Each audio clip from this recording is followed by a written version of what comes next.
कई बार जब इंसान की बनाई पुलिस गुनहगारों का हिसाब नहीं कर पाती तो तकदीर इंसाफ करती है। फिल्म स्पेशल 26 की तर्ज पर हुई लूट की इस बड़ी वारदात को लेकर पुलिस के पास कोई सुराग नहीं था। वर्दी वालों के हाथ पांव ढीले पड़ चुके थे। लेकिन तभी कुछ ऐसा हुआ कि लूट की इस वारदात का एक ही झटके में खुलासा हो गया।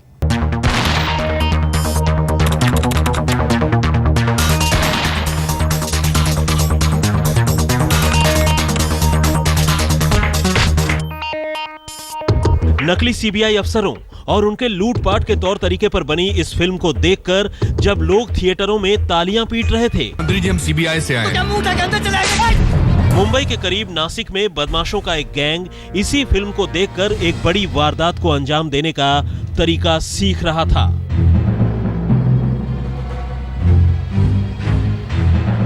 इस गैंग ने स्पेशल 26 एक बार नहीं बल्कि दसियों बार देखी। पिछले 2 साल में ऐसे 13 केसेस आ चुके हैं। ये तो वो हैं जो डिटेक्ट हो गए। ये शायद एक्स सीबीआई के लोग हैं। ये ज्यादातर पॉलिटिशियंस और बिजनेसमैन को टारगेट करते हैं, उनकी धुलाई भी करते हैं। अब चूंकि ब्लैक मनी इन्वॉल्व है इसलिए कोई भी रिपोर्ट नहीं करना चाहता। और देखने के बाद नकली पुलिस अफसर और क्रिमिनल बनकर एक फाइनेंस कंपनी को लूटने की प्रैक्टिस भी की।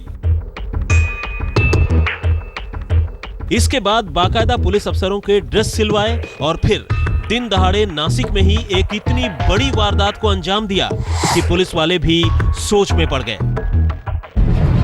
ये शायद इन बदमाशों की तैयारी का ही असर था कि पुलिस अफसरों और क्रिमिनल के भेष में अंजाम दी गई इस वारदात के सीसीटीवी फुटेज होने के बावजूद 3 महीने गुजर जाने पर भी किसी के पास इस वारदात का कोई सुराग नहीं था।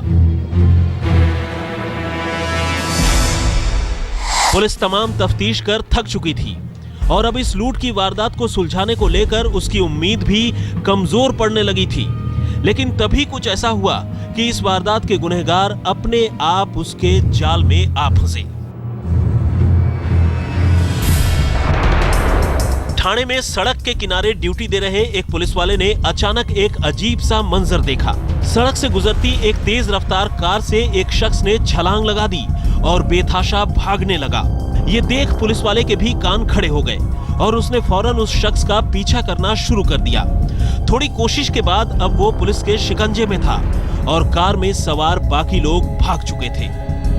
लेकिन इसके बाद जब कार से कूदे शख्स से पूछताछ शुरू हुई तो उसने जो खुलासा किया उसे सुनकर पुलिस वाले भी चौंक उठे। जिस वारदात को फिल्म की तर्ज पर रचा गया, जिसे अंजाम बेहद फिल्मी तरीके से दिया गया, उसका खुलासा भी बेहद फिल्मी तरीके से हुआ।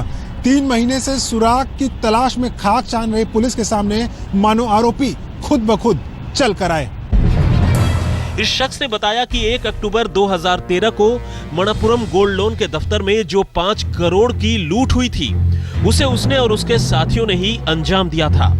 लेकिन इसके बाद कुछ ऐसा हुआ कि उसके गिरोह में ही दरार पड़ गई। पुलिस के कब्जे में आए बदमाश ने बताया कि लूटपाट की वारदात के बाद रुपए पैसों का बंटवारा भी हो गया था। लेकिन कुछ बातों को लेकर गैंग के बाकी बदमाशों को उस पर शक हो गया और बस इसी डर से उसके साथियों ने उसे मौत के घाट उतारने की साजिश रच ली। इसके बाद जब गैंग के बाकी बदमाश उसे पकड़कर जान से मारने के इरादे से अपने किसी ठिकाने पर ले जा रहे थे तो वो अपनी जान बचाने के लिए चलती गाड़ी से नीचे कूद गया। बहरहाल इस शख्स का यह खुलासा जितना चौंकाने वाला था पुलिस के लिए उतना ही राहत भरा, क्योंकि उसके गाड़ी से कूदने भर से न सिर्फ 3 महीने पहले हुई लूट की वारदात अपने आप सुलझ गई बल्कि कत्ल की एक वारदात भी टल गई।